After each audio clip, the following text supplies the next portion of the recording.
আসসালামু আলাইকুম viewers, welcome to my channel best cook recipes. আমার আজকের রেসিপি হচ্ছে ম্যাঙ্গো জুস। আমাকে হেল্প করছে আমার ভাইস্তি আসছে। তো চলুন কথা না বাড়িয়ে চলে যাচ্ছি পুরো পর্বে। প্রথমেই দুটো পাকা আমের খোসা ছাড়িয়ে কিউব করে কেটে ব্লেন্ডারের জারে নিয়ে নিচ্ছে। তারপর ব্লেন্ড করে নেব। যাদের কাছে ব্লেন্ডার নেই চাইলে আপনারা হাত দিয়ে কুচলেও এই জুসটা তৈরি করতে পারেন। তবে খেয়াল রাখতে হবে জুসটাকে কিন্তু অবশ্যই ছেঁকে নিতে হবে। আমার ব্লেন্ড করা হয়ে গেছে। এখন এড করছে 3 টেবিল চামচের মতো চিনি। যেহেতু এই জুসটা বাচ্চারা খাবে তাই চিনির পরিমাণটাকে বাড়িয়ে দেওয়া হয়েছে। তবে চিনিটা আপনাদের পছন্দ মতো দিয়ে দিবেন। এখন দিচ্ছি আগে থেকে জাল করা প্রায় 1.5 কাপের মতো ঘন জাল করা গরুর দুধ। এবার ব্লেন্ড করে নিচ্ছি। চাইলে আপনারা কন্ডেন্স মিল্কও ইউজ করতে পারেন, তবে সেক্ষেত্রে চিনির পরিমাণটাকে বুঝে অ্যাড করতে হবে, যেহেতু আমটাও মিষ্টি এবং কন্ডেন্স মিল্কও মিষ্টি। আমার ব্লেন্ড করা হয়ে গেছে। এবার সার্ভ করার পালা।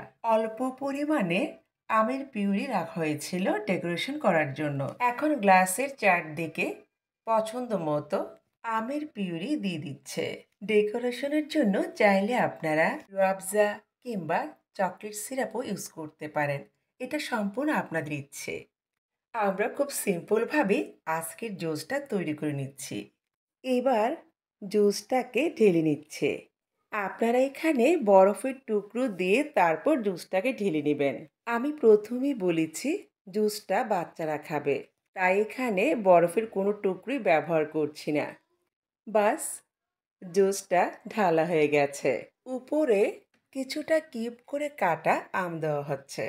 চাইলে আপনারা এখানে যে কোনো ফ্লেভারের আইসক্রিম অ্যাড করতে পারেন, তাহলে জুসের টেস্টটা অনেক গুণই বেড়ে যাবে।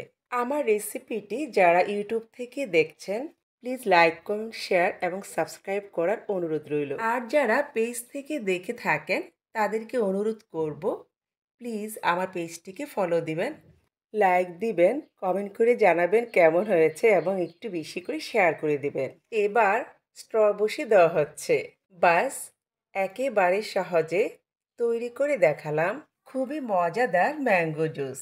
প্রচণ্ড গরমে আপনার কলিজা আত্মা সব কিছু ঠান্ডা করে দেবে এই ম্যাঙ্গো জুস। আর এই জুসটা যে কোনো সময় আপনারা তৈরি করে খেতে পারেন, বাচ্চা বড় সবাই পছন্দ করবে।